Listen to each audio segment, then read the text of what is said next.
আপু, শুভ সন্ধ্যা।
সালাম আলাইকুম সবাই।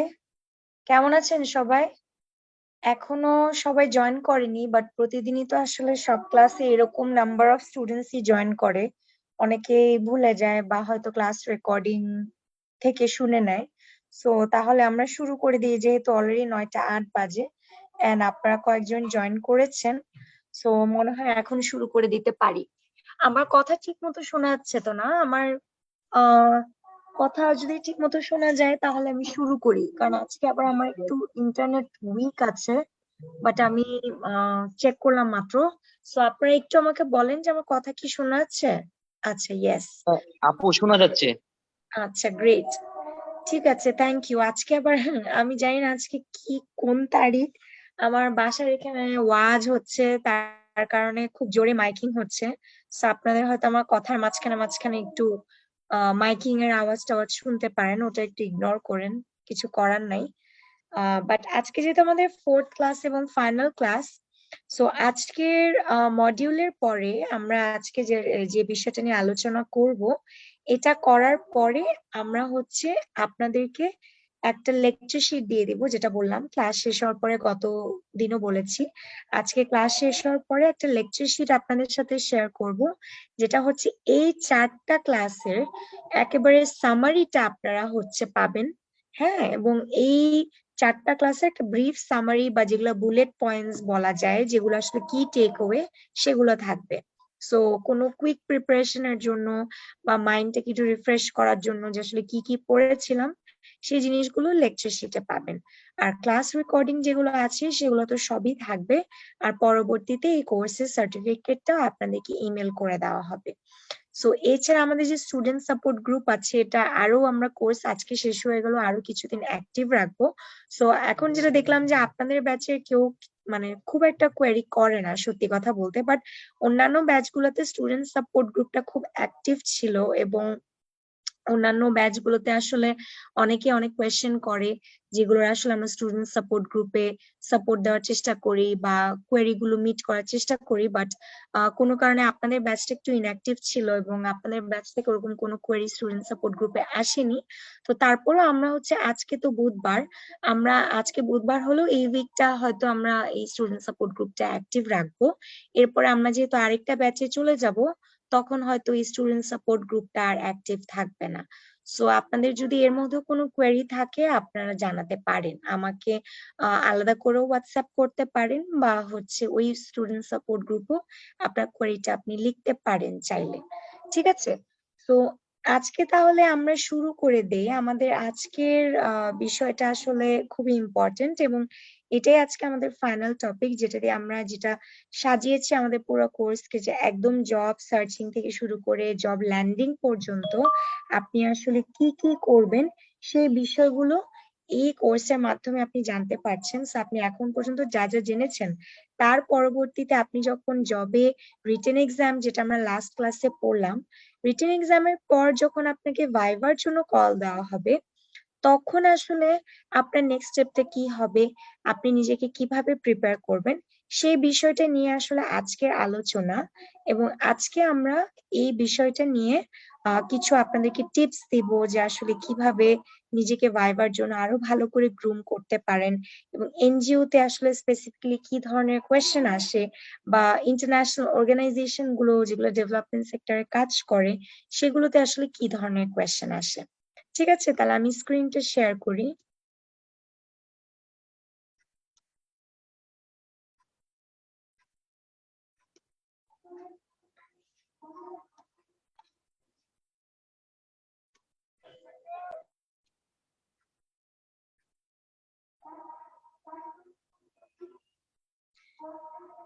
আচ্ছা,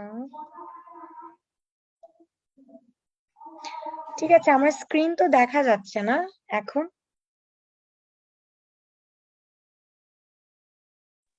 দেখা যাচ্ছে আপু, দেখা যাচ্ছে। আচ্ছা, ঠিক আছে, থ্যাংক ইউ।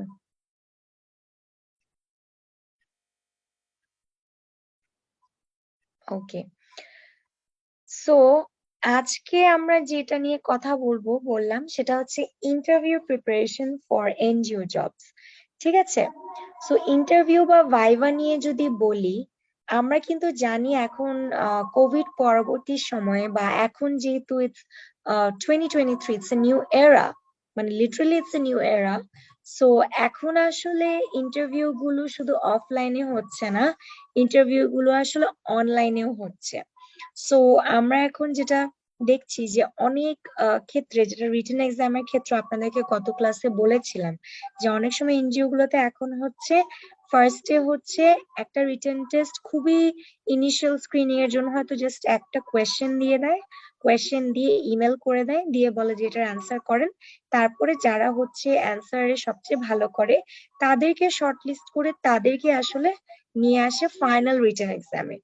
সো ইন্টারভিউর ক্ষেত্র আসলে এখন এটা হচ্ছে যে দেখা যায় শুরুতে একটা খুবই শর্ট একটা, জাস্ট আপনাদের অনেক ক্যান্ডিডেট হয়ে গেলে একটু শর্ট লিস্টিং করার জন্য হয়তো কিছু স্টুডেন্ট বা কিছু পার্টিসিপেন্টসদেরকে হচ্ছে আপনার একটা অনলাইন কুইক ইন্টারভিউ নিয়ে নেয়। এরপরে কুইক ইন্টারভিউর পরে একটা ফাইনাল ইন্টারভিউ যখন নেয় সেটা অফলাইনে হয় বা ফিজিক্যাল হয়। সো প্রথমটা অনেক সময় যেটা এনজিওতে দেখা গিয়েছে, যেমন আমার বোন, আমার ইয়াঙ্গার সিস্টার রিসেন্টলি একটা এনজিওতে ঢুকেছে। সো সেই এনজিওতে ওর যেটা হয়েছিল যে রিটেন এক্সামের পর ওকে হচ্ছে একটা অনলাইন ইন্টারভিউ নিয়েছিল, একটা ফিজিক্যাল ইন্টারভিউ নিয়েছিল।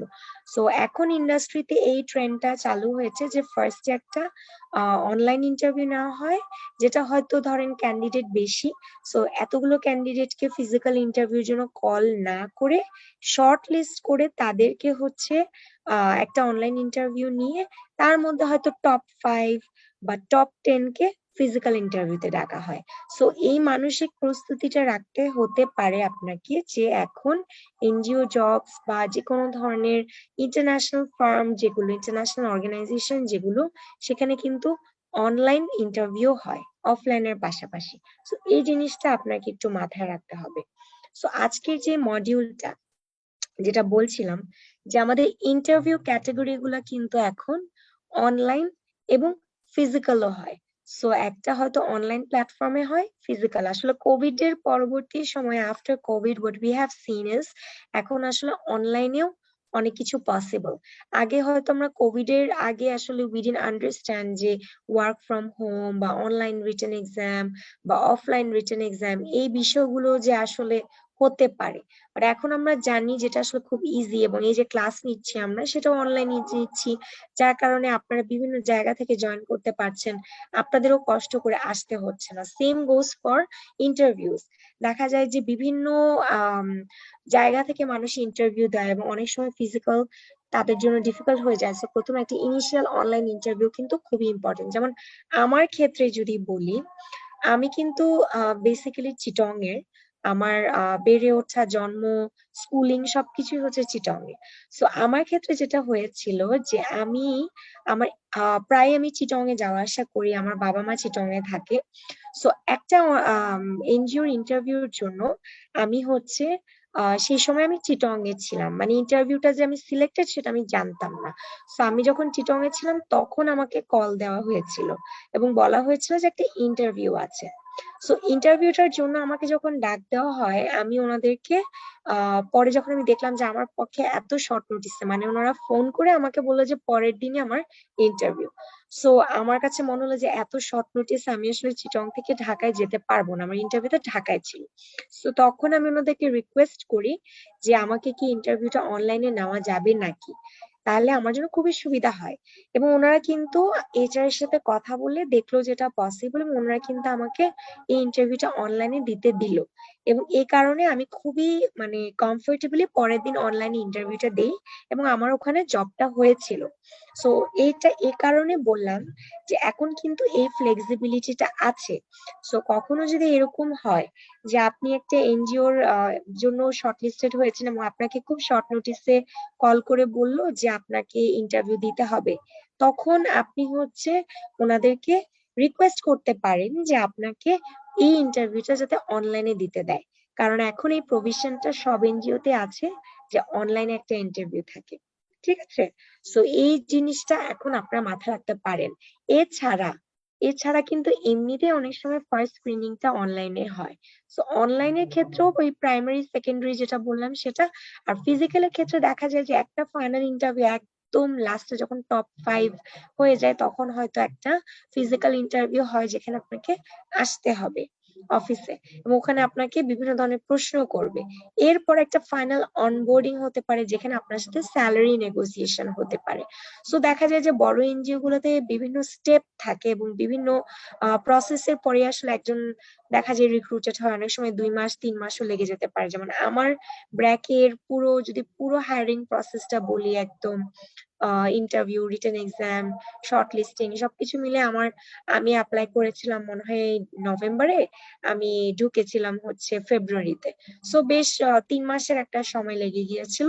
সো এই জিনিসটা কিন্তু ইন্টারভিউ ক্ষেত্রে হয়।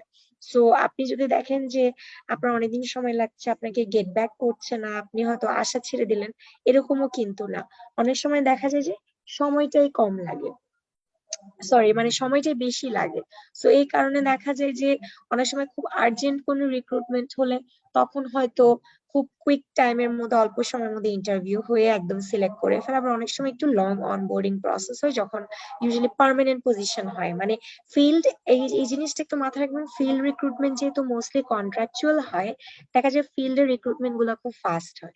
কিন্তু হেড অফিস বা যেগুলো পার্মানেন্ট পজিশন, ওগুলোর জন্য দেখা যায় অনেক সময় রিক্রুটমেন্ট খুবই খুবই সময় নেয়। সো এই জিনিসটাও একটু মাথায় রাখতে হবে। সো ইন্টারভিউতে যখন আপনাকে কল করছে তার মানে কিন্তু আপনি ফাইনাল স্টেপে পৌঁছে গিয়েছেন। সেই যে শুরু থেকে বললাম যে আপনি প্রথমে হচ্ছে জব সার্চ করছেন, জব অ্যানালাইজ করছেন, কোনটা আপনার জন্য ভালো সেটা ডিসাইড করছেন, আপনি জব ডিসক্রিপশন পড়ছেন, আপনি লিঙ্কডইনে ভালো করে নিজেকে আহ প্রেজেন্ট করছেন, যেটা নিয়ে ফার্স্ট ক্লাসে কথা বলেছিলাম। এরপর আপনি জবটার কল পেলেন, ইন্টারভিউ দিলেন, রিটেন এক্সাম দিলেন। সো অবশ্যই ইটস দ্য ফাইনাল ডেস্টিনেশন, এবং এই ফাইনাল ডেস্টিনেশন কিন্তু আপনার last chance to impress the recruiter. So রিক্রুটারকে যেহেতু আপনার এটাই শেষ সুযোগ ইমপ্রেস করার, আপনাকে কিন্তু অবশ্যই 3টে জিনিস মাথায় রাখতেই হবে। তার মধ্যে একটা হচ্ছে ড্রেস ওয়েল। এটা অনেকে ইগনোর করে এবং এটা খুবই ইম্পর্টেন্ট। আপনি কিভাবে ড্রেস আপ করছেন এবং ভালো মতো প্রেজেন্টেবল ভাবে ড্রেস আপ করছেন নাকি, এটা আপনাকে অবশ্যই মাথায় রাখতে হবে। ইভেন কি অনলাইনের ক্ষেত্র, দেখা যায় অনলাইনে যখন ইন্টারভিউ আপনি দিবেন, আপনাকে ওরা বলবে যে আপনার ক্যামেরা অন করতে, এবং আপনার একটা মোটামুটি প্রপার একটা ভিউ তো ওনারা পাচ্ছে। সো তখন কিন্তু ওইখানেও আপনি যদি প্রপার ফর্মাল অ্যাটায়ার পরে থাকেন তাহলে আপনাকে খুবই প্রেজেন্টেবল লাগবে। এবং এই ক্ষেত্রে আপনাকে অবশ্যই মাথায় রাখতে হবে যে আপনি যখন ফিজিক্যালি আসছেন তখন আপনি যাতে ডিসাইড আগে থেকে করে রাখেন যে আপনি কি পরবেন। যেমন দেখা যায় যে ছেলেরা যখন একটু জিন্স বা ঢোলা ঢালা কোনো শার্ট পরে চলে যায়, অনেক সময় এটা আনপ্রফেশনালিজম। বা মেয়েরা যখন দেখা যায় একেবারে খুবই পার্টি ড্রেস পরে যায়, যেটা হয়তো অফিস ওয়্যার হিসাবে সুটেবল না। সো এই কারণে স্মার্ট ক্যাজুয়াল বা স্মার্ট ফর্মালস পরে আপনি হচ্ছে চেষ্টা করবেন নিজেকে প্রেজেন্ট করার জন্য। আর একটা হচ্ছে speak well, be confident. So আপনাকে অবশ্যই কনফিডেন্ট হতে হবে এবং প্রপারলি কথা বলতে হবে। সো এখানে একটা বিষয় হচ্ছে যে ইউজুয়ালি দেখা যায় যখন আপনি ইন্টারন্যাশনাল কোনো এনজিওর জন্য অ্যাপ্লাই করবেন, তখন দেখা যায় যে মোস্ট অফ দ্য টাইম ইন্টারভিউটা ইংলিশে হয়, বা অনেক সময় দেখা যায় ইন্টারভিউ বোর্ডে এমন একজন থাকে যিনি হয়তো বিদেশি, তখন হয়তো আপনাকে ইংলিশে এমনিতেই কথা বলতে হতে পারে। বাট এমন যদি হয় যে আপনি দেখছেন যে সবাই বাঙালি এবং আপনি হয়তো ইংলিশে কমফোর্টেবল না, বা ইংলিশ বলার কারণে আপনি কনফিডেন্সটা কম পাচ্ছেন, আপনি কিন্তু বাংলাতেই কথা বলবেন এবং এটা শুরুতেই বলে নিবেন যে আমি বাংলাতে কথা বলতে স্বাচ্ছন্দ্য বোধ করি, বাট অবশ্যই ইংলিশে কথা বলাটা প্রেফারেবল, কারণ দেখা যায় ইন্টারন্যাশনাল এনজিও গুলোতে কিন্তু ইংলিশটাই প্রেফার করা হয়। বাট তার মানে এটা না যে আপনি দেখছেন যে ইংলিশে কথা বলার কারণে আপনি একটু হেজিটেট করছেন বা একটু একটু আটকায় যাচ্ছেন, তখন আপনার কষ্ট করে ইংলিশে না বলে আমার মনে হয় যে বাংলায় কমফোর্টেবলি এবং কনফিডেন্টলি কথা বলাটাই বেটার। এমন যদি হয় যে আপনাকে প্রশ্ন করা হচ্ছে ইংলিশে এবং আপনি বারবার বাংলায় উত্তর দিচ্ছেন, তখন কিন্তু এটা একটু রুড বা আনপ্রফেশনাল শোনায়। জাস্ট লাইক যখন কেউ আমাকে একটা কথা বাংলায় বলবে কিন্তু আমি বারবার তাকে ইংলিশে উত্তর দিচ্ছি, এটাও কিন্তু আনপ্রফেশনাল। সেম ওয়েতে আপনাকে যদি কেউ ইংলিশে প্রশ্ন করে তাহলে আপনাকে বারবার বাংলায় উত্তর দেওয়াটাও কিন্তু আসলে সুটেবল না। সো আপনাকে ওই জিনিসটা একটু জাজ করে আন্ডারস্ট্যান্ড করতে হবে। যদি আপনি দেখেন যে খুবই মিক্সড কমিউনিকেশন হচ্ছে, যে কখনো ইংলিশে কখনো বাংলায়, তাহলে আপনি খুবই পোলাইটলি এই ব্যাপারটা বলে নিবেন যে আমি বাংলায় কথা বলতে স্বাচ্ছন্দ্য বোধ করি। আর যেহেতু এখানে কোনো ইন্টারন্যাশনাল কোনো কলিগ নেই বা ইন্টারন্যাশনাল কোনো ইন্টারভিউয়ার নেই, আমি বাংলায় কথা বলতে চাই। বাট যখন দেখবেন যে ইন্টারন্যাশনাল কেউ আছে, অবশ্যই আপনিই নিজের থেকে ইংলিশে কথা বলবেন। আর যদি প্রশ্নগুলো ইংলিশে হয় তাহলে অবশ্যই ইংলিশে কথা বলবেন। সেই ক্ষেত্রে অবশ্যই আপনার ইংলিশটা একটু প্র্যাকটিস করতে হবে এবং ইংলিশটাকে আরেকটু ইমপ্রুভ করতে হবে। আর থার্ড যেটা খুবই ইম্পর্টেন্ট পয়েন্ট, সেটা হচ্ছে বি পাংচুয়াল। অনলাইন এবং অফলাইন দুটার ক্ষেত্রে ইন্টারভিউতে সবসময় চেষ্টা করবেন যে টাইমটা আপনাকে দেওয়া হয়েছে সেই টাইমেরও 10-15 মিনিট আগে যাওয়ার, because punctuality reflects professionalism. So আপনি চেষ্টা করবেন যে যে কোনো ইন্টারভিউতে 10 মিনিট আগে যাওয়ার। তাহলে হচ্ছে আপনি নিজেকেও একটু প্রিপেয়ার করার টাইম পাচ্ছেন, এবং যেটা দেখা যায় যে তাড়াহুড়া করে ইন্টারভিউ দিতে গেলে ঢুকলে অনেক সময় কনফিডেন্সের উপরও প্রভাব পড়ে। যার কারণে হচ্ছে দেখা যায় আমি তাড়াহুড়ো করে যাওয়ার কারণে যখন আমি লেটে গিয়েছি, আমার হয়তো কনফিডেন্সটাতে একটু ইম্প্যাক্ট পড়বে। সেই জন্য এই 3টা জিনিস খুবই জরুরি, এবং এই 3টা জিনিসে খুব ভালোভাবে এটা এটা কনসিডার করবেন। এটাকে কোনোভাবেই হেলাফেলা করবেন না, অনলাইন ইন্টারভিউর ক্ষেত্রেও আবার অফলাইন ইন্টারভিউর ক্ষেত্রেও। সো এখানে যদি বলি what kind of questions can you be asked, ঠিক আছে, এখানে ইউজুয়ালি 3 ধরনের কোয়েশ্চেন হয়ে থাকে যেগুলো একদম প্রিলিমিনারি। প্রিলিমিনারি মানে কনভারসেশন স্টার্টার হিসেবে। So, একটা জিনিস মনে রাখবেন, সবসময় যে কোনো ইন্টারভিউতে, স্পেশালি এনজিও তে বলেন, এনজিও ছাড়াও যে কোনো মাল্টি ন্যাশনালে বলেন, আপনাকে কিন্তু ফার্স্টে কনভারসেশন স্টার্টার কিছু প্রশ্ন করবে, যাতে ডিরেক্টলি আপনার আইস ব্রেকিং সেশনটা হয়, এবং ডিরেক্টলি যাতে টপিকে না গিয়ে আগে একটু আপনার সাথে পরিচয় পর্ব সেরে নেওয়া যায়। তো সেই ক্ষেত্রে প্রথমে হয়তো আপনাকে জিজ্ঞেস করবে ইন্ট্রোডিউস ইউরসেলফ। সো আপনাকে যখন আপনার নিজেকে ইন্ট্রোডিউস করতে বলা হবে, আপনি চেষ্টা করবেন অবশ্যই সিভিতে যা লেখা আছে তাই না বলতে, কারণ আপনার সিভিতে তো সবকিছু লেখাই আছে। তাহলে ইন দ্যাট কেস আপনি কেন সিভির কথাটাই আবার বলবেন, তাই না? আপনি এমন কিছু বলবেন, আপনি শুরুটা অবশ্যই এভাবে করবেন যে হ্যাঁ, আমার নাম কারিশমা, আমি অমুক জায়গা থেকে পড়াশোনা করেছি এবং আজকে আমি এই রোলটার ব্যাপারে ইন্টারেস্টেড। বাট আপনি নিজেকে যখন ইন্ট্রোডিউস করবেন, তখন আপনি সিভির বাইরে কিছু কথা বলতে পারেন আপনার প্যাশন সম্পর্কে বা হবি সম্পর্কে। বাট খুব ক্রিয়েটিভলি চেষ্টা করবেন আপনার ওই প্যাশন বা হবিটাকে, যেই রোলটার জন্য আপনাকে ডাকা হয়েছে সেটার সাথে কানেক্ট করতে। ধরেন যে আপনাকে এখন এনজিও তে ফিল্ডে কক্সবাজারে পোস্টিং এর জন্য একটা জবের জন্য আপনি ইন্টারভিউ দিচ্ছেন, তখন আপনি খুব মানে ক্রিয়েটিভলি বলতে পারেন যে আমার প্যাশন হচ্ছে ট্রাভেলিং, এবং আমি খুব পছন্দ করি ডেভেলপমেন্ট সেক্টরে কাজ করার জন্য, মানুষের উন্নয়নের জন্য কাজ করার জন্য। আমি অনেকদিন ধরে এক্সট্রা কারিকুলার অ্যাক্টিভিটিতে ইনভলভড আমার ইউনিভার্সিটি লাইফে, এবং আমি অনেক ধরনের ক্লাবসে জড়িত, যার কারণে আমি এই রোলটাতে স্পেসিফিক্যালি ইন্টারেস্টেড হয়েছি। বা এই ধরনের কথা, যেটা আসলে আপনার সিভিতে নাই, বাট একটা এক্সট্রা আপনার অন্য একটা সাইড, যেটা আসলে এই রোলের সাথে আপনাকে কানেক্ট করতে পারে, এবং আপনি এমন কোনো বুদ্ধিদীপ্ত অ্যান্সার দিবেন নিজেকে ইন্ট্রোডিউস করার সময়, যেটা আসলে আপনাকে অন্যদের থেকে আলাদা করে। ঠিক আছে? সো এখন আমি যদি আপনাদের কয়েকজনকে জিজ্ঞেস করি যে আপনারা আসলে যদি আপনাদেরকে ইন্ট্রোডিউস করতে বলা হয় ইন্টারভিউ বোর্ডে, হ্যাঁ, সেটা ইংলিশে হোক বা বাংলায় হোক, আপনি আসলে কিভাবে বলবেন? আপনারা কেউ একজন একটু যদি বলেন তাহলে খুব ভালো হয়, এবং এটা আসলে পুরোপুরি আপনি মানে যেভাবে বলবেন সেটাই আসলে একটা রাইট অ্যান্সার। কারণ আপনি যখন নিজেকে চেষ্টা করছেন প্রেজেন্ট করার, আপনি সবচেয়ে ভালো করে জানেন। সো আপনি যদি যে কেউ এখন ভলেন্টারিলি একটু বলেন, তাহলে আমরা শুনে আমরা আসলে একটা সাজেশন দিতে পারবো যে কিভাবে আসলে আরো গুছিয়ে বলা যায়। কারণ এখন যদি না বলেন, আপনি তো আসলে নিজেও আমার থেকে কোনো সাজেশন পেতে পারবেন না। সো আমি বলবো আপনারা এক এক করে একটু বলেন যে আপনাকে যদি ইন্টারভিউ বোর্ডে জিজ্ঞেস করা হয় যে আপনি নিজেকে ইন্ট্রোডিউস করেন, তাহলে আপনি কি বলবেন?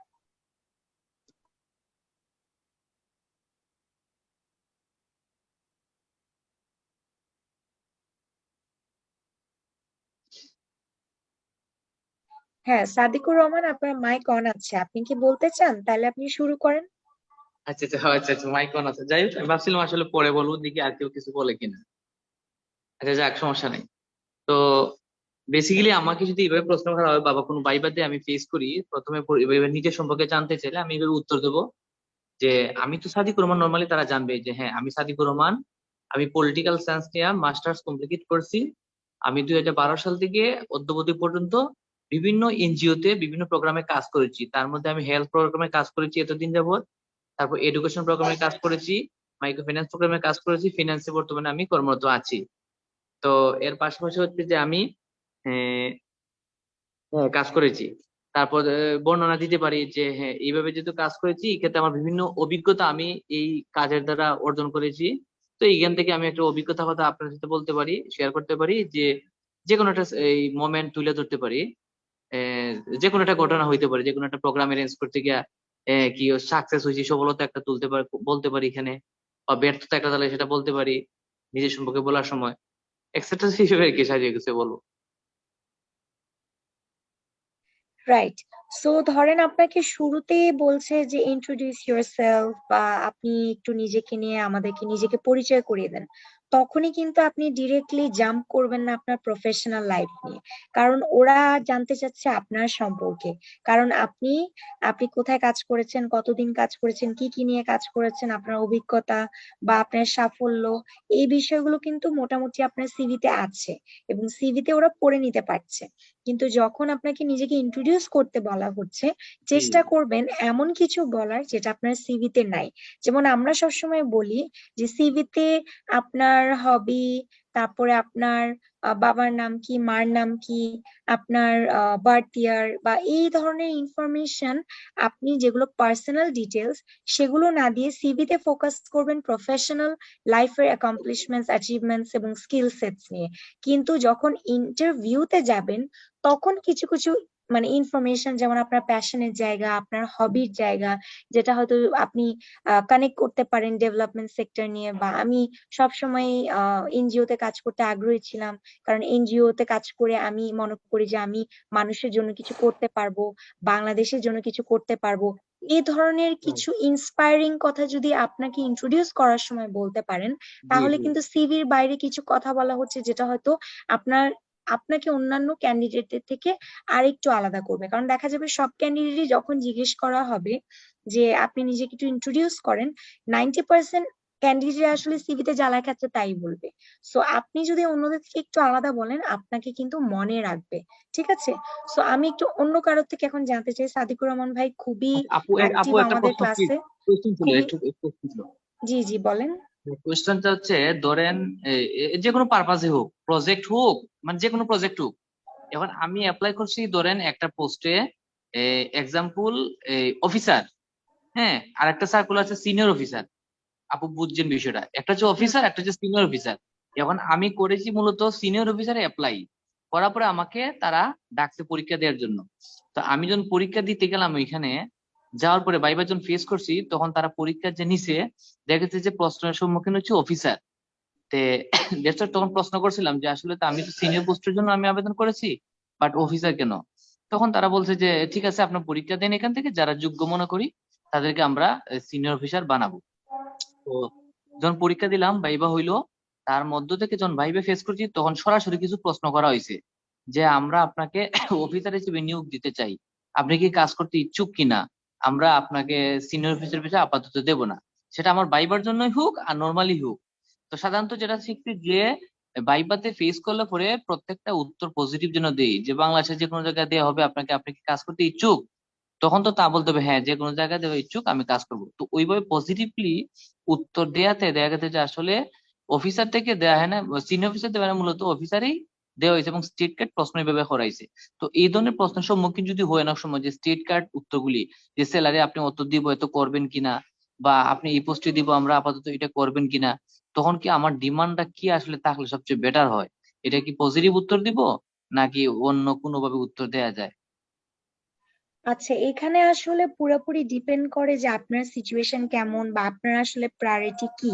ধরেন যে আপনি এখন খুব ভালো একটা জবে অলরেডি আছেন এবং আপনি আরেকটা বেটার পজিশনের জন্যই আরেক জায়গায় ইন্টারভিউ দিচ্ছেন।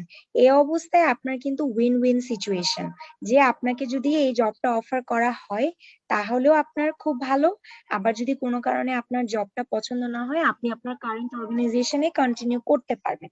সেই ক্ষেত্রে অনেক সময় দেখা যায় যে যদি এরকম দেখা যায় যে আমি অ্যাপ্লাই করেছি সিনিয়র অফিসার কিন্তু আমাকে অফিসার পোস্টে দিল, তখন আমি যদি মনে করি যে আমি কারেন্টলি যেখানে আছি আমি সেখানে কন্টিনিউ করতে পারবো, তখন কনফিডেন্টলি এবং পোলাইটলি হয়তো বলা যেতে পারে যে আসলে আমি এই সিনিয়র পোস্টের জন্য অ্যাপ্লাই করেছিলাম কারণ এটা আমার ক্যারিয়ারের জন্য এখন রাইট মুভ, কিন্তু এখন ওকে। যদি আমি আবার অফিসার হিসেবে কাজ করি এটা আমার ক্যারিয়ারের জন্য একটু ক্ষতিকর হয়ে যাবে কারণ আমার একটা ডিমোশন হয়ে যাবে।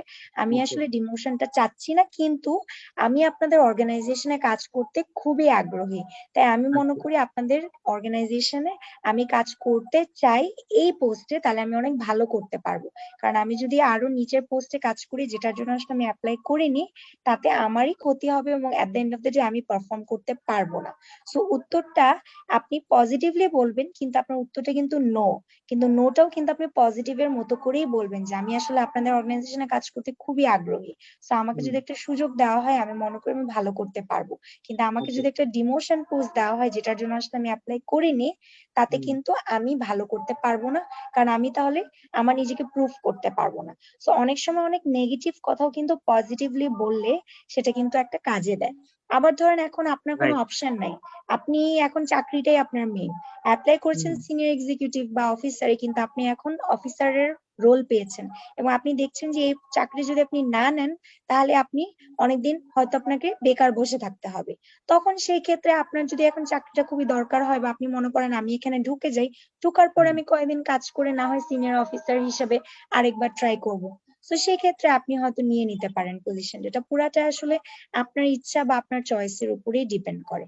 বাট যে কোনো কিছু সেটা যদি নেগেটিভ অ্যান্সারও হয় চেষ্টা করবেন সেটাকে সুগার কোট করে পজিটিভ ভাবে বলার। এটাই আসলে মানে রিক্রুটারের মাথায় একটা খুব ভালো একটা মানে ইমপ্রেশন ক্রিয়েট করে। অনেক সময় আমরা নোটাও এমন ভাবে বলি যে এটা খুব নেগেটিভ শোনায়, বাট নোটাও কিন্তু অনেক সময় পজিটিভলি বলা যেতে পারে যেটা হয়তো রিক্রুটারের মাইন্ড চেঞ্জ করতে পারে। ঠিক আছে? জি। সো আপনাদের মধ্যে একজন বললেন, বাট আমি আরেকজন থেকে শুনতে চাই যে ইন্ট্রোডিউস ইউরসেলফ যদি জিজ্ঞেস করা হয় তাহলে আপনি কি বলবেন? সো আপনারা যদি কেউ নিজে থেকে না বলেন আমি এখান থেকে নাম দেখে একজনকে বলতে বলবো। তো এর থেকে বেটার হয় আপনারা কেউ একজন নিজে থেকেই বলেন যে আপনি কি বলতেন যদি আপনাকে জিজ্ঞেস করা হতো সে সামথিং অ্যাবাউট ইউ বা ইন্ট্রোডিউস ইউরসেলফ, বিকজ এটা কিন্তু মোস্ট ইন্টারভিউতে এই কোয়েশ্চেনটাই সবার ফার্স্টে হয়। সো আপনাদের মধ্যে একজন এখন একটু বলেন যে আপনি কি বলতেন।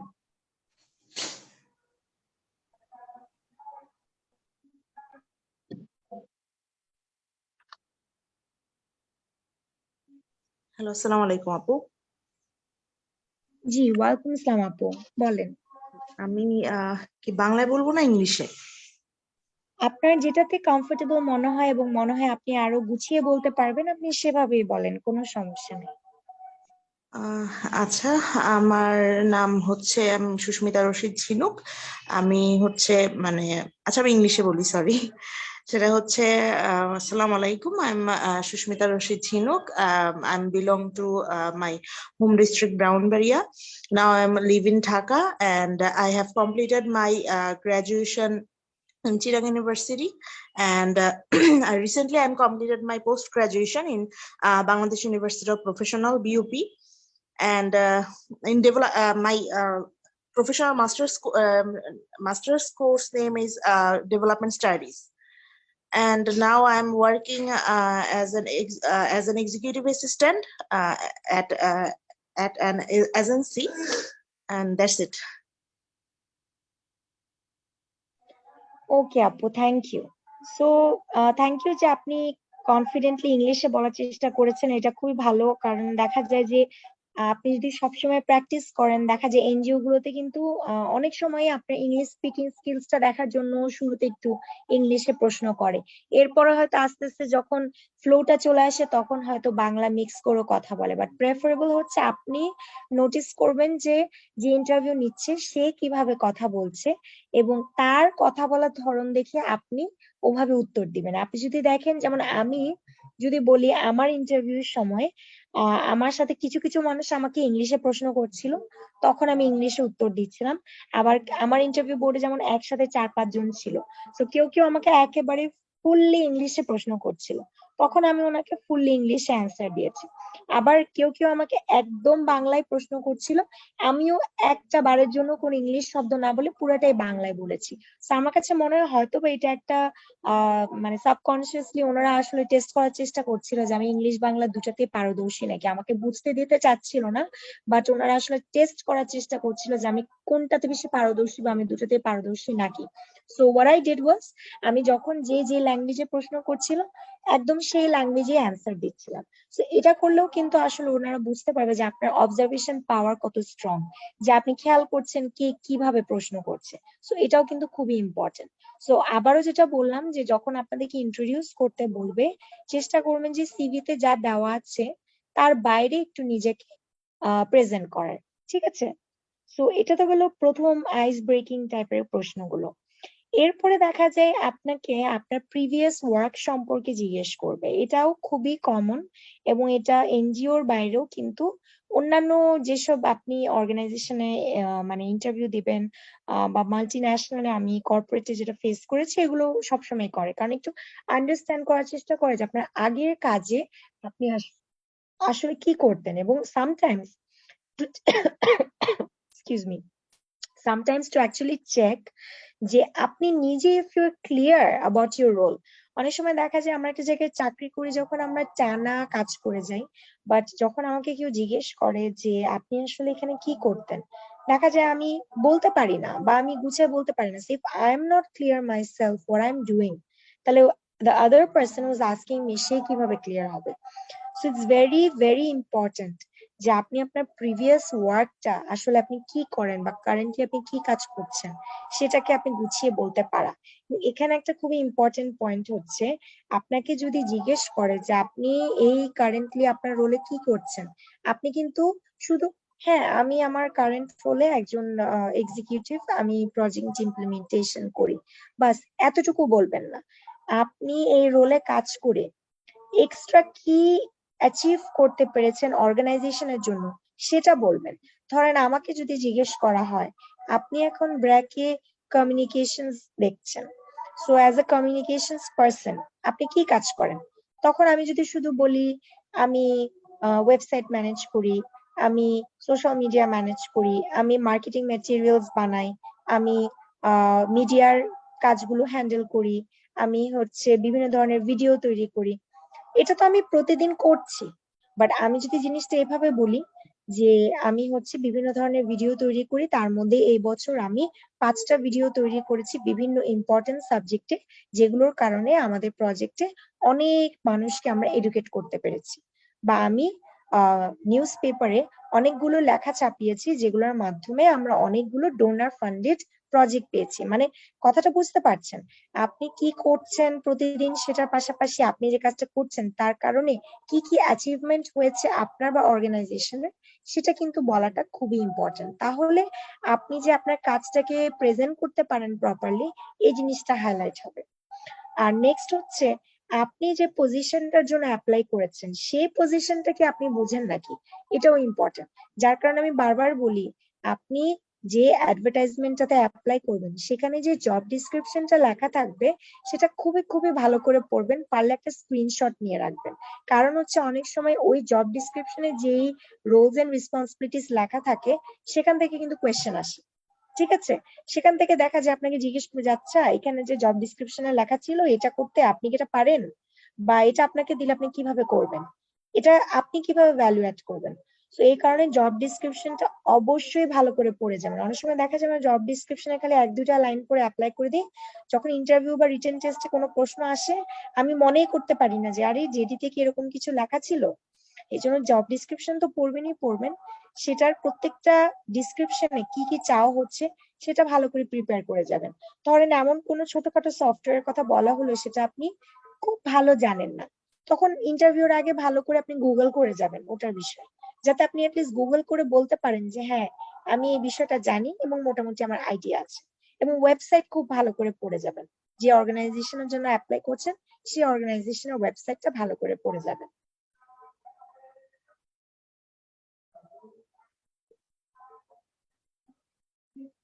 আচ্ছা, সো এখানে আরেকটা জিনিস বলি, অনেক সময় কিছু জেনারিক কোয়েশ্চেন আসে দেখার জন্য যে আপনার কমিউনিকেশন স্কিলস কিরকম। এর মানে হচ্ছে আপনাকে গতানুগতিক যে প্রশ্ন করবে এটা তো আপনি শুধু না, সবাই পারবে। ইন্টারভিউ বোর্ডে যদি 10 জন আসে ইন্টারভিউ দিতে, 10 জনের 10 জনই তাদের নিজেকে ইন্ট্রোডিউস করতে পারবে, 10 জনের 10 জনই কিন্তু নিজের প্রিভিয়াস কাজ সম্পর্কে বলতে পারবে, এবং এই রোলের জন্য কি আসলে দরকার সেটাও বলতে পারবে। মোটামুটি সবাই বলতে পারবে।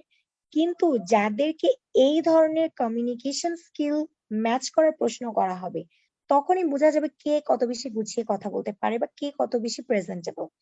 কারণ হচ্ছে এই ধরনের কোয়েশ্চেন, যেটা আপনাদেরকে লাস্ট ক্লাসে আমি রিটেন টেস্টের সময় বললাম, যে এখন কিন্তু কমিউনিকেশন স্কিলস বা পার্সোনালিটি টেস্ট একটা নতুন ট্রেন্ড। আপনারা যদি গুগল করেন, আপনারা দেখবেন, লিঙ্কডইনেও আপনারা যদি অ্যাক্টিভ থাকেন, আপনারা দেখবেন যে এইচআর এর নতুন রিক্রুটমেন্ট স্টাইল হচ্ছে কাজের পাশাপাশি এক্সট্রা কারিকুলার বা কমিউনিকেশন স্কিলস বা হচ্ছে আপনার আউট নলেজ বা আপনি কতটা স্মার্ট এবং উপস্থিত বুদ্ধি সম্পন্ন সেগুলো চেক করে, যেটাকে বলে পার্সোনালিটি টেস্ট। সেটা রিটেন টেস্টও আসে, আবার ইন্টারভিউতে আপনি উপস্থিত বুদ্ধি দিয়ে ইনস্ট্যান্ট অ্যান্সার করতে পারেন নাকি, বা আপনি কি আসলেই জানেন বিভিন্ন বিষয়ে, নাকি আপনি জাস্ট ইন্টারভিউর আগের দিন কিছু গতানুগতিক প্রশ্ন মুখস্থ করে গিয়েছেন।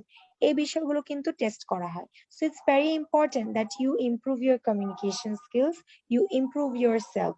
এবং এই ক্ষেত্রে দেখা যায় যে এই প্রশ্নগুলো থেকেই কিন্তু ফাইনাল ডিসিশনটা হয়, যে এই মানুষটা তো রেগুলার ডেস্ক জব পারবে, but is that person outstanding. একটা হচ্ছে হি ক্যান, আরেকটা হচ্ছে he can deliver more than what he is asked to. আমাকে যেটা বলা হচ্ছে আমি সেটা করছি, এবং আমাকে যেটা বলা হচ্ছে সেটার বাইরেও আমি এক্সট্রা কিছু করছি। প্রত্যেকটা অর্গানাইজেশন, স্পেশালি যদি এনজিও তে বলি বা ইন্টারন্যাশনাল অর্গানাইজেশনে বলি, সবসময় আউটস্ট্যান্ডিং ক্যান্ডিডেটস খুঁজে। তো এই জন্য আপনার কমিউনিকেশন স্কিলস খুবই ইম্পর্টেন্ট। ঠিক আছে, সো এই ক্ষেত্রে যদি কিছু এক্সাম্পল দিই, যে what was the last book you read, আপনি কোন বইটা লাস্ট পড়েছেন এবং সেই বইটার কোন বিষয়টা আপনার ভালো লেগেছে। আপনি লাস্ট কোন নিউজটা দেখেছেন যেটা আপনাকে অনেক, মানে আপনার অনেক চিন্তা করেছেন আপনি সেটা নিয়ে, বা আপনার দেশের কোন জিনিসটা আপনি চেঞ্জ করতে চান, কোন জিনিসটা আপনার ভালো লাগে, আপনার দেশের একটা পজিটিভ কথা বলুন। এই ধরনের প্রশ্ন কিন্তু বিসিএস এও আসে, এই ধরনের প্রশ্ন কিন্তু সরকারি চাকরি ইন্টারভিউতেও আসে। হ্যাঁ, এখন এটা একটা মডার্ন একটা রিক্রুটমেন্ট স্টাইল, মডার্ন একটা কোয়েশ্চেন স্টাইল, যেটা আসলে আপনার কমিউনিকেশন স্কিলস কে টেস্ট করে। সো আমি যদি আপনাদের কাউকে বলি যে এই তিনটা থেকে যে কোনো একটা কোয়েশ্চেন চুজ করে এখন আমাদের সাথে শেয়ার করেন, যে আপনাকে যদি জিজ্ঞেস করা হয় তাহলে আপনি কি অ্যান্সার দিবেন, আমি একটু আপনাদের যারা অন্যরা আছেন তাদের থেকেও একটু শুনতে চাই, যে আপনি নিজেই আপনার একজন বলেন যে এখান থেকে তিনটা থেকে যে কোনো একটা আপনি নিজেই চুজ করেন, চুজ করে এটা যদি আপনাকে জিজ্ঞেস করা হয় এটার অ্যান্সার আপনি কি দিবেন, সেটা একটু আমাদের সাথে শেয়ার করেন। সবাই শেয়ার করলে হবে কি, আমরা বিভিন্ন আইডিয়াস পাবো। সো আমার মনে হয় সবারই একটু কথা বলা উচিত। সো নেক্সট কে বলবে? আপু আমি কি বলবো? অবশ্যই অবশ্যই বলবেন, আপনাকে তো মনে হয় বেস্ট স্টুডেন্ট অ্যাওয়ার্ড দিতে হবে, প্রত্যেক ক্লাসে আপনি সবচেয়ে বেশি অ্যাক্টিভ এবং না সবচেয়ে না ভালো না, আসলে অ্যান্সার দেন। অফকোর্স বাকিরা নট, তো কোনো তবে কথাই মানে বলেন না, কারণ আপনারা ওনার কিছু থেকে কিছু বললে আসলে, শিখেন আপনারা। কিছু বললে আপু শেখা যায়, এই জন্য আসলে বলা। হ্যাঁ অবশ্যই, এখান থেকে তো আসলে প্র্যাকটিসও হচ্ছে। তো আচ্ছা আপু এই তাহলে দেখেন আচ্ছা। যে ক্লাসের মধ্যে কথা বলছে সে অবশ্যই ইন্টারভিউতেও কথা বলতে পারবে। তো এই জিনিসটা আপনারা একটু রিফ্লেক্ট করার চেষ্টা করেন। ঠিক আছে, সাদিকুর রহমান ভাই আপনি বলেন। আচ্ছা ঠিক আছে, ধন্যবাদ সবাইকে। তো আমি ওই প্রশ্নের আলোকেই বলি যেটা আপনি বলছেন, what was the trending news on recently read. যেমন গতকালকে রাত্রে আমি একটা নিউজ দেখছি, বা এই ইউটিউবে বা ফেসবুকে এগুলি দেখছি, যেটা আসলে খুবই মর্মান্তিক, আমার খুব হৃদয় বিদারক লাগছে। সেটা হচ্ছে তুরস্কের যে ভূমিকম্প হয়েছে, 45 সেকেন্ডের যে ভূমিকম্প, এতে সারা দেশ বিধ্বস্ত হয়েছে। পাশাপাশি কিছু যেটা মেন্টালি খুব আমাকে ডিপ্রেশন করছে, যে অনেক শিশু বাচ্চারা আছে যারা আসলে বিল্ডিং এর নিচে চাপা পড়ছে। ভাগ্যগুণে অনেকেই দেখা গেছে যে 40 ঘন্টা পরে বেঁচে উঠছে, এরকম নিউজ। তো এইগুলি যখন আমি দেখছি তখন আমার মাইন্ডে খুব বেশি লাগছে, আসলে পৃথিবী কিছুই না। আমরা যে হায় হায় করি যে মানে এটা দরকার সেটা দরকার, অনেক কিছু চাহিদা, এই 45 সেকেন্ড তো হাজার হাজার কোটি কোটি টাকা আসলে শেষ হয়ে গেল। তো এই ক্ষেত্রে আমাদের লার্নিং আছে এখানে অনেক কিছু। এই আবার কিছু এই ধর্মীয় কিছু বিষয় আছে যে আসলে আমরা আল্লাহ বা সৃষ্টিকর্তা প্রত্যেকে আমরা যে যে অবস্থায় এগুলো সবসময় স্মরণ করতাম। আর আরেকটা বিষয় হচ্ছে যে ভূমিকম্প হইতেছে বা অনেক কিছু বিধ্বস্ত হইতেছে, এটার পিছনে কারণ অনেক কিছু আছে, যেমন কেউ কেউ বিল্ডিং বানাইতেছে যারা আসলে কোনো ইঞ্জিনিয়ার দ্বারা ড্রয়িং না করে নিজের মতো করে বানাইতেছে। ভূমিকম্প প্রতিরোধক এরকম কোনো আসলে পরিকল্পনা নিয়ে বানাইতেছে না, যার জন্য অনেকটা বিধ্বস্ত হয়েছে। মাত্রাতিরিক্ত হইছে তা ঠিক আছে, 8 মাত্রায় বা ভূমিকম্প হয়েছে, কিন্তু তারপরও আমার কাছে মনে হচ্ছে আসলে আমাদের এই বিষয়ে আসলে কিছু অ্যাওয়ারনেস করা প্রয়োজন আছে। ধন্যবাদ সবাইকে। Exactly, thank you. সো এই যে আপনি বিষয়টা নিয়ে বললেন, এটা কিন্তু আপনি যদি কোনো এনজিওর ইন্টারভিউতে বলেন, এটা কিন্তু খুবই পারফেক্ট একটা অ্যান্সার হবে। কেন সেটা আমি বলি। কারণ আপনি যে নিউজটা বললেন যে সিরিয়া এবং টার্কিতে আর্থকুয়েক হয়েছে, এটা কিন্তু একদম এনজিওর কাজের সাথে ডিরেক্টলি রেলেভেন্ট। বিকজ যে কোনো ন্যাচারাল ক্যালামিটি বা এ ধরনের বিপর্যয়, প্রাকৃতিক বিপর্যয়ে কিন্তু সব এনজিও গুলো, স্পেশালি ইন্টারন্যাশনাল এনজিও এবং ইউএন এর যে এনজিও গুলো, সবাই কিন্তু কাজ করে এবং রিলিফ দেয়, সহায়তা দেয়, সব রকম সাপোর্ট দেয় ক্লাইমেট ইম্প্যাক্টফুল বা যে কোনো ধরনের এই ধরনের ইনসিডেন্টে। যেমন ধরেন, আমি যদি বলি আমাদের বাংলাদেশে যখন সিলেটে সুনামগঞ্জে বন্যা হলো, তখন কিন্তু ব্র্যাক এবং অন্যান্য এনজিও গুলো একেবারে ফিল্ডে গ্রাসরুট লেভেলে কাজ করেছে এবং এটা নিয়ে প্রচুর কাজ হয়েছে। তো ধরেন এই ধরনের কোনো ইস্যু নিয়ে যখন আপনি কথা বলবেন, যখন আপনি ইন্টারভিউয়ারকে বলবেন যে আমি এই নিউজটা পড়েছি এবং এই নিউজটা পড়ে আমার মনে হয়েছে, তখন কিন্তু ইন্টারভিউয়ার বুঝবে যে আপনি আসলে সবকিছুর খবরাখবর রাখেন এবং আপনি সবসময় নিউজ দেখছেন, নিউজ পড়ছেন, দেশ এবং বিদেশ সম্পর্কে জানছেন। ইউ আর মানে keeping a tab on both the country and the globe. So আপনি যে দেশ বিদেশের সব খবর রাখছেন, হ্যাঁ, cross the globe you are trying to know what is happening around you, এটা কিন্তু খুবই ইম্পর্টেন্ট। সো এটা কিন্তু একটা পজিটিভ ইম্প্যাক্টই পড়বে, একটা পজিটিভ ইমপ্রেশন ক্রিয়েট করবে যে আপনি নিউজ দেখেন, আপনি বই পড়েন বা আপনি আশেপাশের খবরাখবর রাখেন এবং specially development sector related news আপনি জানেন। কারণ এই যে আর্থকুয়েকের কথাটা বললেন, অলরেডি কিন্তু বিভিন্ন এনজিও এটাতে কাজ করা শুরু করেছে। So this is a good point. So অনেক সময় এই অ্যান্সার গুলো চেষ্টা করবেন এমন ভাবে দিতে যাতে এটা ডেভেলপমেন্ট সেক্টরের কাজের সাথে এটা রেলেভেন্ট হয়। ঠিক আছে? So thank you very much, exactly. আপনার উত্তরটা ভালো ছিল। নেক্সট কি আর কেউ বলবেন এখান থেকে যে কোনো একটার উত্তর? আরেকজন বলেন।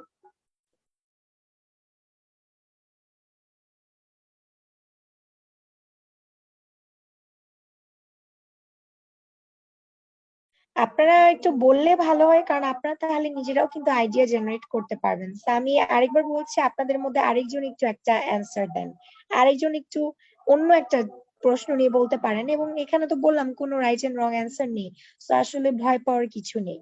তো আপনাদের মধ্যে আরেকজন একটু বলেন যে অন্য কোনো প্রশ্ন আপনাকে যদি জিজ্ঞেস করে ইন্টারভিউতে, তাহলে আপনি কি বলবেন।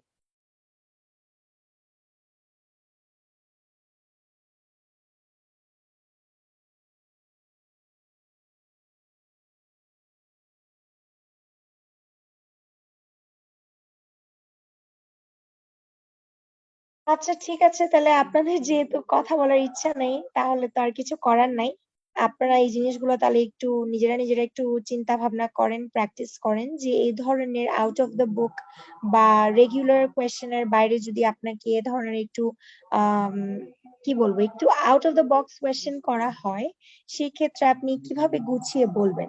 আর এই কোয়েশ্চেন গুলো কিন্তু প্রিপেয়ার করে আসলে যাওয়া যায় না, এগুলো আসলে হয়তো এমন কিছু জিজ্ঞেস করবে বা এই ধরনের এই স্টাইলেরই করে ইউজুয়ালি, দেখা যায় আপু যে একটু প্রশ্ন তখন করবো আমি ইনস্ট্যান্টলি প্লিজ? আপনাকে বলতে হবে। জি বলেন।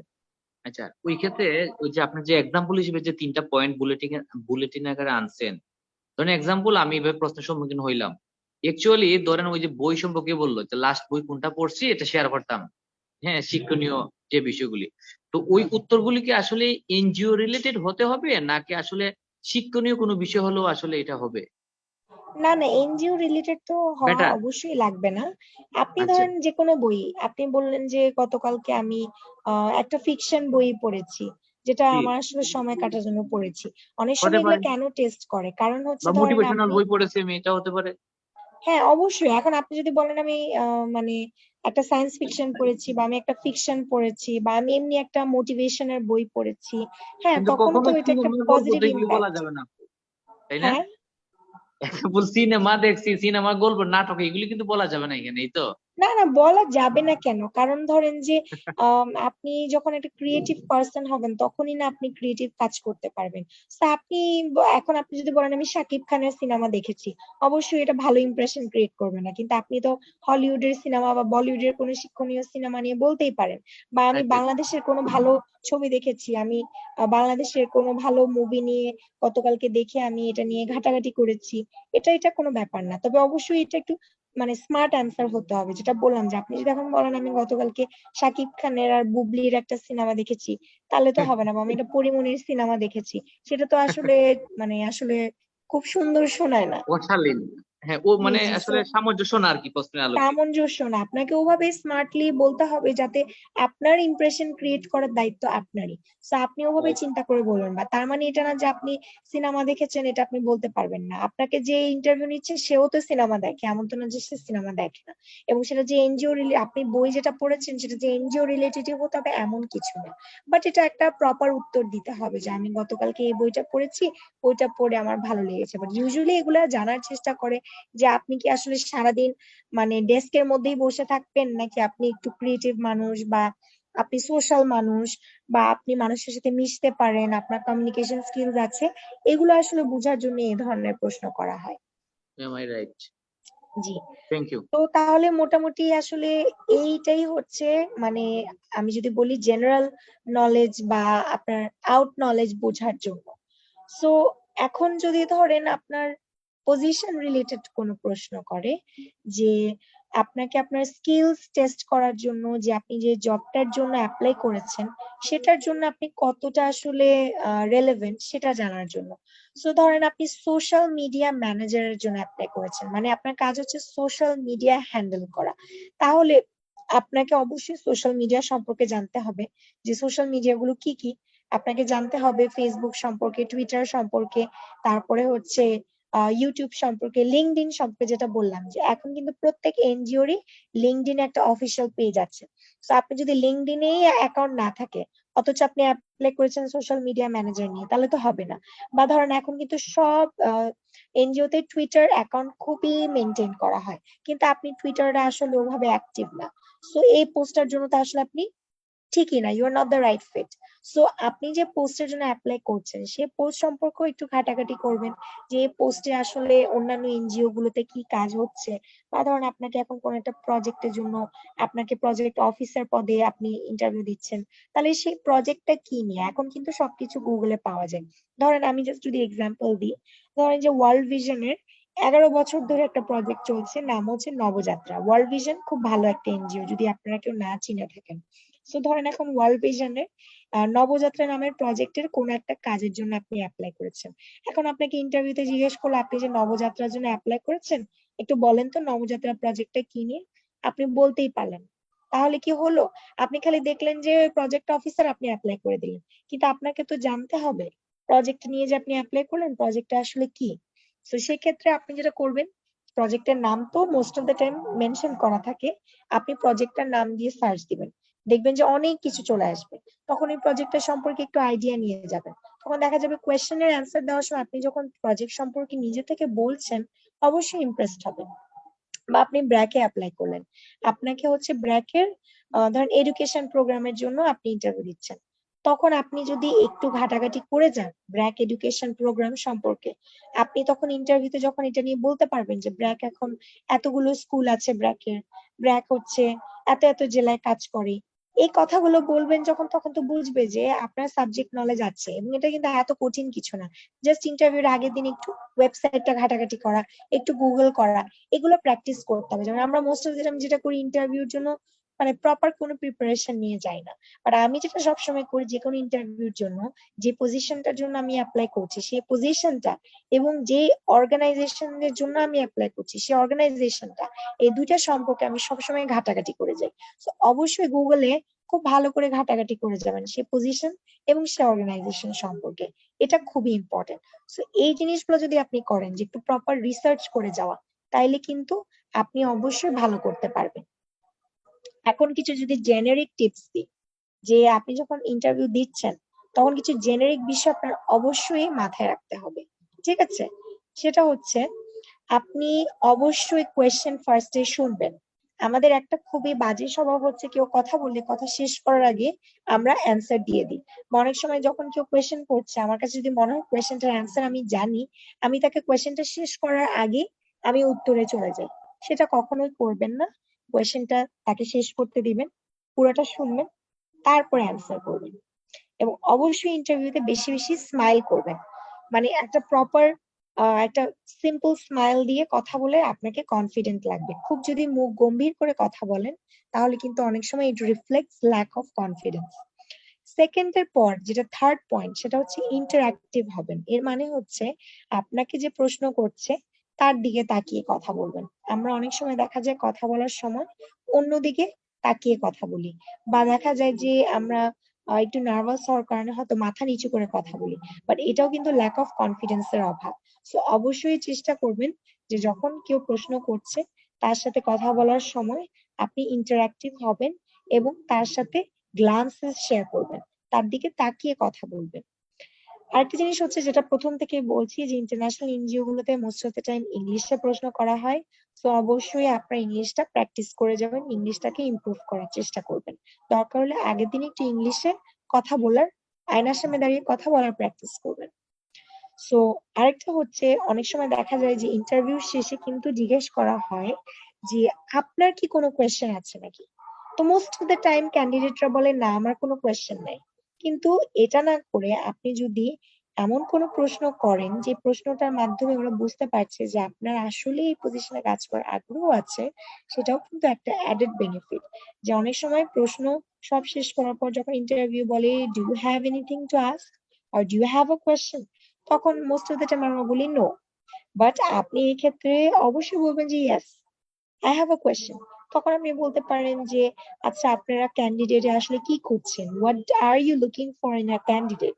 তখন সে বুঝবে যে আপনি এতটাই ইন্টারেস্টেড, আপনি নিজে থেকে জানতে চাচ্ছেন। অথবা আপনারা এই প্রজেক্টের জন্য যে হায়ার করছেন এই প্রজেক্টটা থেকে আসলে আপনারা কি আউটকাম এক্সপেক্ট করছেন।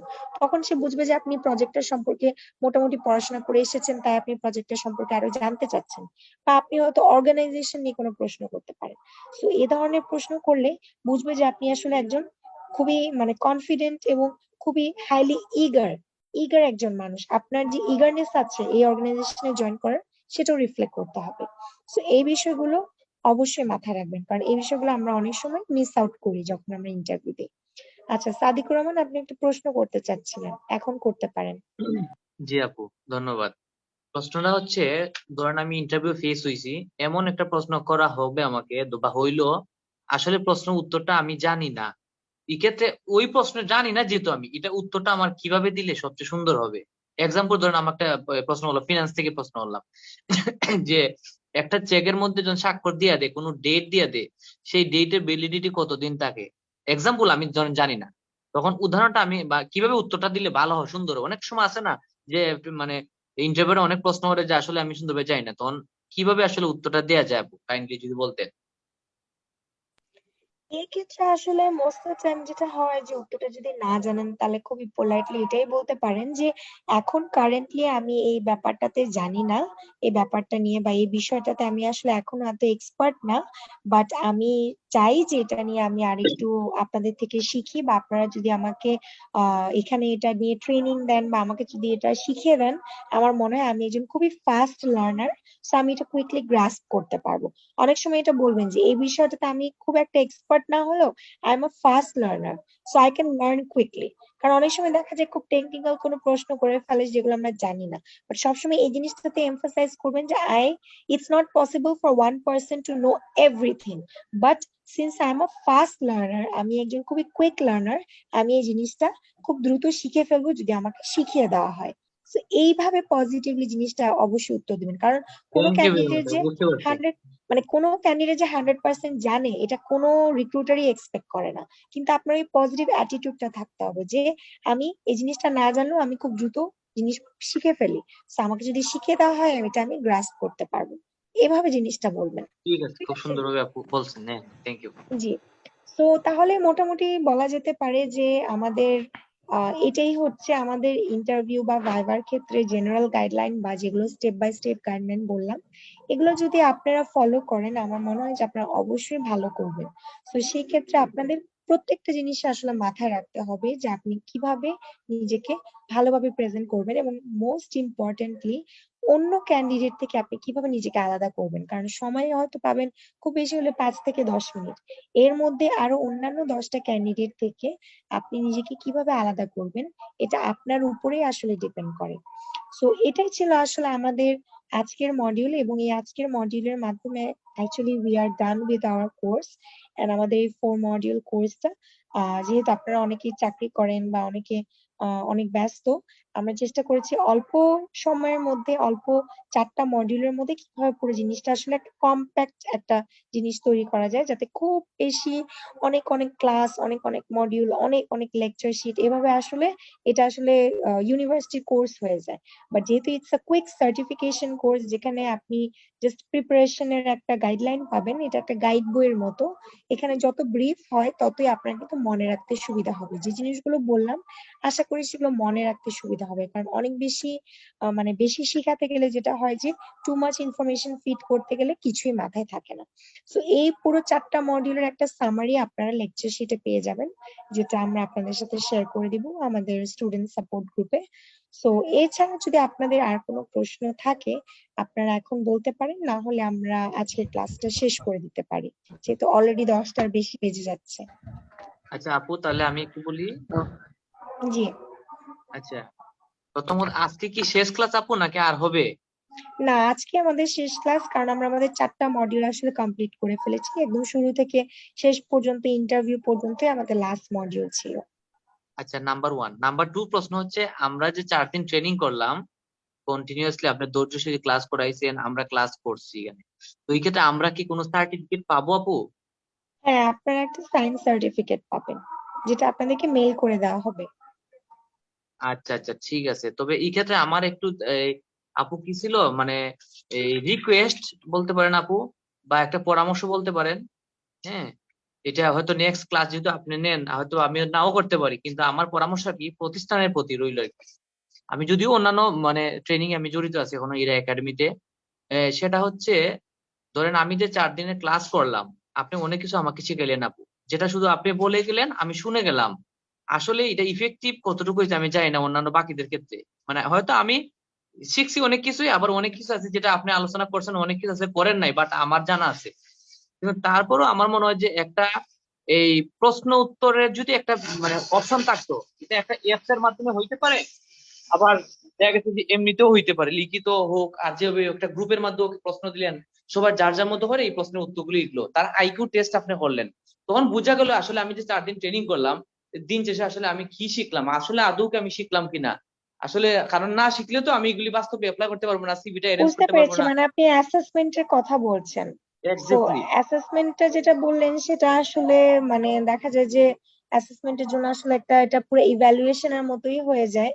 সো ওইটা আসলে আমরা এখনো রাখিনি আমাদের কোর্সে, কারণ হচ্ছে দেখা যায় অনেকেই এটাতে এগ্রি করেন, আমার সবাই আসলে অ্যাসেসমেন্ট চায় না।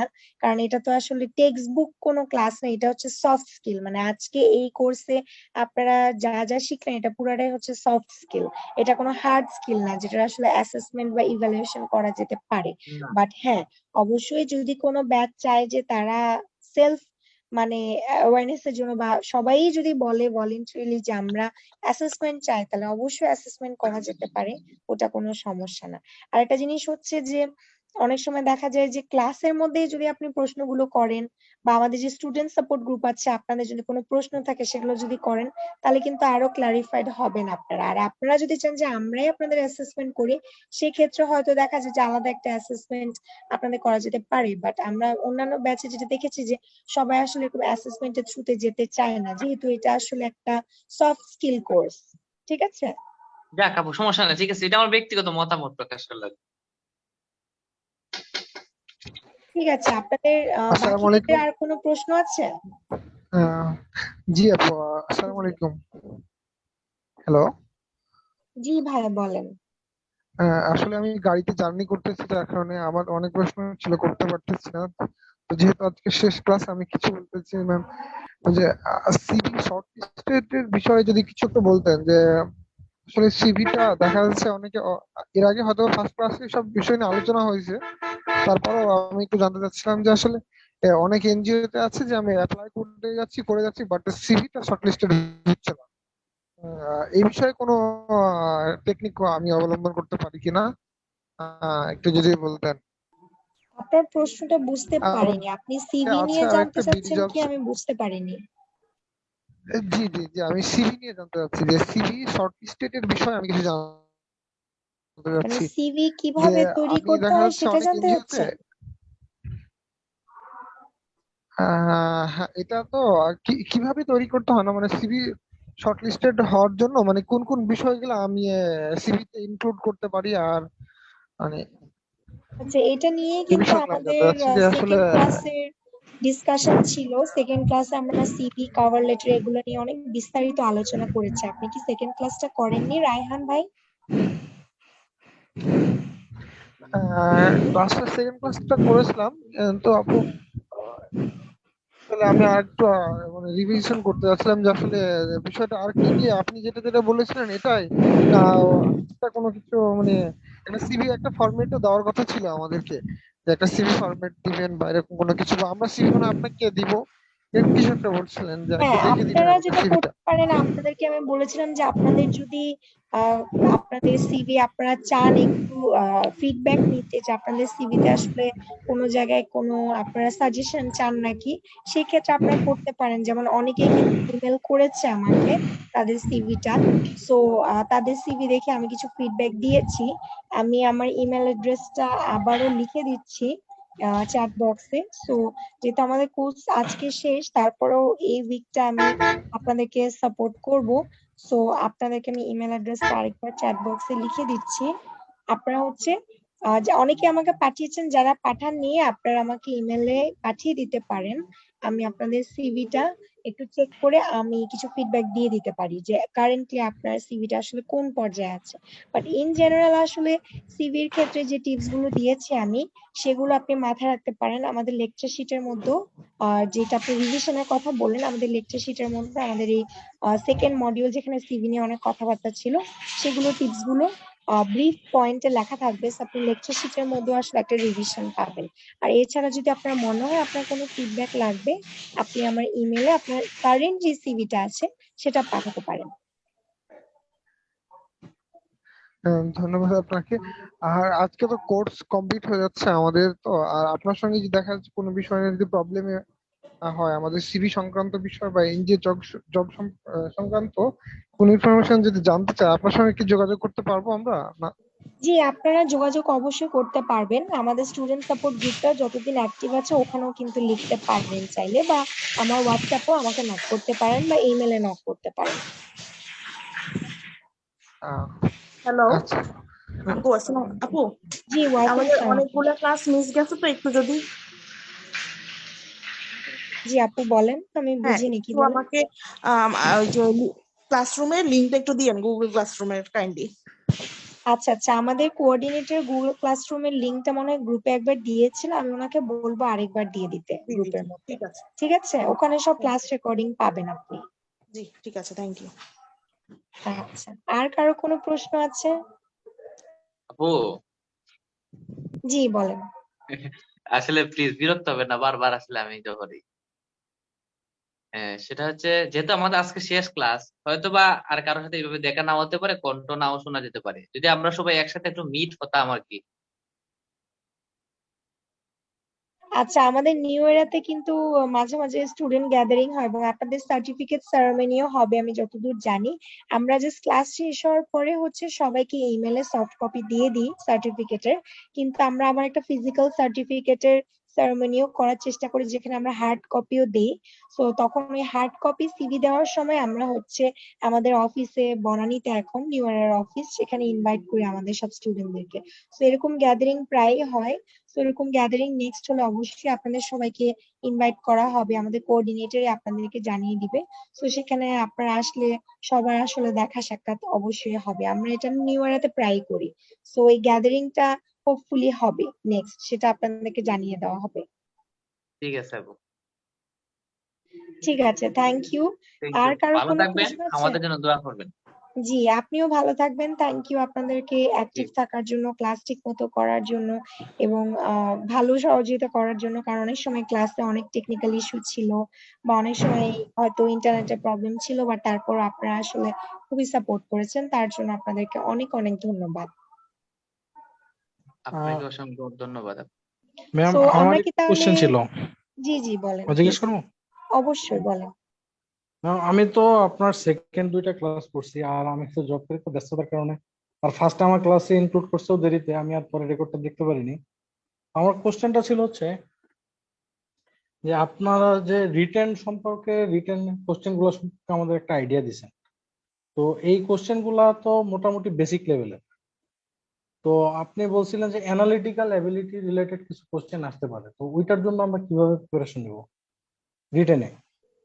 অ্যানালিটিক্যাল এবিলিটি বলতে আপনাদেরকে আমি যে স্লাইডে দেখিয়েছিলাম যে পার্সোনালিটি টেস্ট, ওই জি জি। ধরনের কোয়েশ্চেনই আসবে। খুব যে ম্যাথমেটিক্যাল কোনো বা টেকনিক্যাল কোনো কোয়েশ্চেন আসবে তা না। ও মোস্টলি আপনার হচ্ছে ধরেন যে রিজনিং, মানে আপনার রিজনিং এবিলিটিটা দেখবে যে আপনাকে কোনো একটা প্রফেশনাল কোনো সিচুয়েশন দিয়ে আপনাকে হয়তো বলবে যে এটা তুমি কিভাবে ডিল করবা।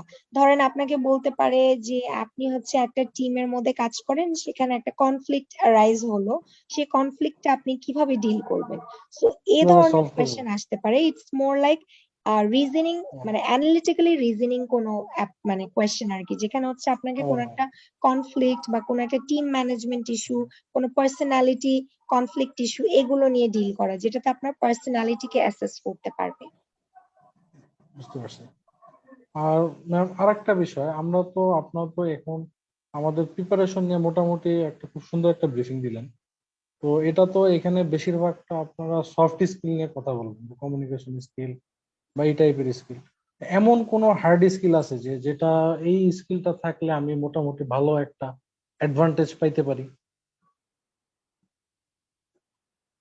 সো এখানে হার্ড স্কিল বলতে যদি টেকনিক্যাল স্কিল বলি, আপনি যে পজিশনের জন্য অ্যাপ্লাই করছেন সেই পজিশন রিলেটেড আপনার যদি কোনো সফটওয়্যার থাকে বা কোনো ধরনের সার্টিফিকেশন থাকে, যেমন ধরেন যদি আমি বলি সাপ্লাই চেনের কথা বা প্রকিউরমেন্ট ডিপার্টমেন্টের কথা, প্রত্যেকটা এনজিওতে প্রকিউরমেন্ট কিন্তু খুবই খুবই ইম্পর্টেন্ট। এবং মোস্টলি দেখা যায় যে ইঞ্জিনিয়ার্স বা যারা হচ্ছে একটু টেকনিক্যাল ব্যাকগ্রাউন্ড আছে, তারা ওই জবগুলোতে প্রায়োরিটিও বেশি পায় এবং দেখা যায় তারা কিন্তু ভালোও করছে। সো ওই সেক্টরে প্রকিউরমেন্ট বা সাপ্লাই চেইন এনজিওতে অনেক ওপেনিং থাকে এখন। এবং দেখা যায় ওরা দুটো জিনিস খুব দেখে, যে আপনি হচ্ছে ইআরপি সফটওয়্যার হ্যান্ডেল করতে জানেন নাকি। সো আপনার যদি বেসিক ইআরপি সফটওয়্যার নলেজ থাকে, সেটা একটা জিনিস। আর একটা হচ্ছে আপনার যদি কোনো সিএসসিএম সার্টিফিকেশন থাকে, যেটাকে সাপ্লাই চেইন সার্টিফিকেশন বলে, সেটার আহ, সার্টিফিকেশন এখন অনেকেই নিচ্ছে, যেটাকে পিজিডিএম কোর্স বলে বা হ্যাঁ ম্যাম, আমি সিএসসিএম বলে। রিসেন্টলি এই রিলেটেড অনেক অ্যাড দেখতেছি, জি, আপনার পিজি ডিপ্লোমা সাপ্লাই চেনের উপর, হ্যাঁ হ্যাঁ হ্যাঁ, প্রকিউরমেন্ট, সেটা হচ্ছে কমার্শিয়াল ডিপার্টমেন্টের সার্টিফাইড উপর। Supply chain manager.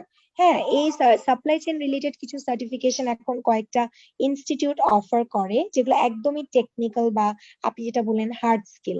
সো এই ধরনের কিছু টেকনিক্যাল সার্টিফিকেশন বা টেকনিক্যাল সফটওয়্যার নলেজ, হ্যাঁ, যদি থাকে, যেমন ইআরপি সফটওয়্যারটা কিন্তু প্রকিউরমেন্টে যারা কাজ করে শুধু তাদেরকে না, দেখা যায় আপনি যদি কোনো এনজিওতে কাজ করেন, প্রত্যেকটা এনজিওতে এখন দেখা যায় যে কোনো কোনো ডিপার্টমেন্টের জন্য কিছু সফটওয়্যার থাকে, ওই সফটওয়্যার গুলো চালাতে জানা বা এমনি যদি আপনি টেকনোলজিক্যালি সাউন্ড হন, যে আমি টেক স্যাভি, আমি কম্পিউটার খুব ভালো চালাতে পারি, আমি হচ্ছে টেকনোলজিক্যালি সাউন্ড, তাহলেও কিন্তু আপনি একটা এজ পাবেন।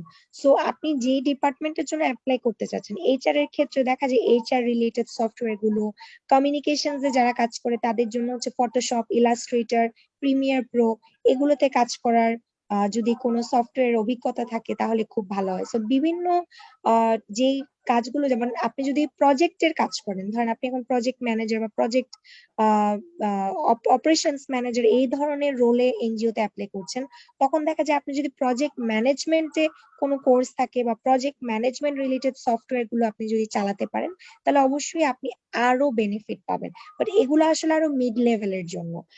যখন আপনি এন্ট্রি লেভেলে অ্যাপ্লাই করবেন, তখন আসলে এত সার্টিফিকেশন বা এত টেকনিক্যাল নলেজ আসলে খুঁজে না, বিকজ ওগুলো অন দ্য জব ট্রেনিং এ আপনাকে শিখিয়ে দিবে। বাট যদি আপনি মিড লেভেলে অ্যাপ্লাই করেন তখন দেখা যায় যে এগুলো আসলে খুঁজে। সো এই জিনিসটা আসলে আপনাকে অবশ্যই একটা বেটার একটা ভ্যালু বা একটা এজ দিবে, সে আর কি। Thank you ma'am, thank you. জি, ওয়েলকাম। আর কারো কোনো প্রশ্ন কি আছে? আর ম্যাম আপনাকে যদি বাই চান্স আপনি কখন ফ্রি থাকেন তো জানি না, যদি কোনো কোয়ারির জন্য আপনাকে নক করতে হয় হোয়াটসঅ্যাপে কি করা যাবে? জি, আপনারা আমার হোয়াটসঅ্যাপে নক করতে পারেন, গ্রুপের মধ্যেই তো আমি মেসেজ দিচ্ছি, ওখানে আমার হোয়াটসঅ্যাপ আ- নাম্বার তো আপনারা জানেনই, সো আপনারা আমি আমাকে আমি মেসেজ পাই দিয়ে নাই আর রাখেন। কি, এই জন্য জিজ্ঞেস করলাম। জি আমি জি, একটু আমি লেটে। অ্যাভেলেবল টাইমে হোপফুলি আমি ট্রাই করবো আর কি অ্যাপ্লাই করা, আপনাদেরকে রিপ্লাই করার। আপনারা মেসেজ দিয়ে রাখতে পারেন, আমি যেহেতু অফিসে হ্যাঁ, থাকি ওইটাই ওইটাই। সারাদিন, এর মধ্যে আমি যখনই ফ্রি হব আমি আমি আপনি রিপ্লাই ফিরে করার আপনার চেষ্টা করবো। সুবিধা অনুযায়ী। কিন্তু ম্যাম আপনার হোয়াটসঅ্যাপ নাম্বারটা তো আমি পাই নাই, আমি হয়তো পরে আসছি দেখে পাই নাই। ওইটা কি আরেকবার দিয়ে দেওয়া যাবে যদি আচ্ছা, আপনি? আপনি কি গ্রুপে নাই আমাদের? গ্রুপে তো আছি, এনজিও ব্যাচ 3 এই গ্রুপে আছি। আচ্ছা, আমি গ্রুপের মধ্যে এখনই মেসেজ দিচ্ছি একটা, তখনই দেখবেন গ্রুপে মেসেজ দিলে তোমার হোয়াটসঅ্যাপ নাম্বারটা দেখবেন। ও হ্যাঁ হ্যাঁ, আর না সরি হলে সরি। আমাকে ইমেলও করতে পারেন, আমার ইমেল আচ্ছা আচ্ছা, নাম্বার যেটা অবশ্যই দিলাম আমি সেটাতেও করতে পারবেন। অবশ্যই অবশ্যই। ঠিক আছে, তাহলে 10টা 20 বেজে গেছে, তাহলে আমরা আজকে ক্লাসটা শেষ করে দিই। জি জি জি। ঠিক আছে, তাহলে থ্যাংক ইউ সো মাচ, আপনাদের সবাইকে অনেক ধন্যবাদ, আপনারা সবাই ভালো থাকবেন, এবং আশা করি আপনারা সবাই ভালো করবেন আপনাদের ক্যারিয়ারে। ঠিক আছে, তাহলে থ্যাংক ইউ সো মাচ, আমি আমাদের কোঅর্ডিনেটরকে বলে দিচ্ছি আপনাদেরকে লেকচার শিট এবং গুগল ক্লাসরুম লিংকটা আরেকবার দিয়ে দিতে। সবাই ভালো থাকবেন, থ্যাংক ইউ সো মাচ, আসসালামু আলাইকুম। ওয়ালাইকুম আসসালাম, আসসালামু আলাইকুম।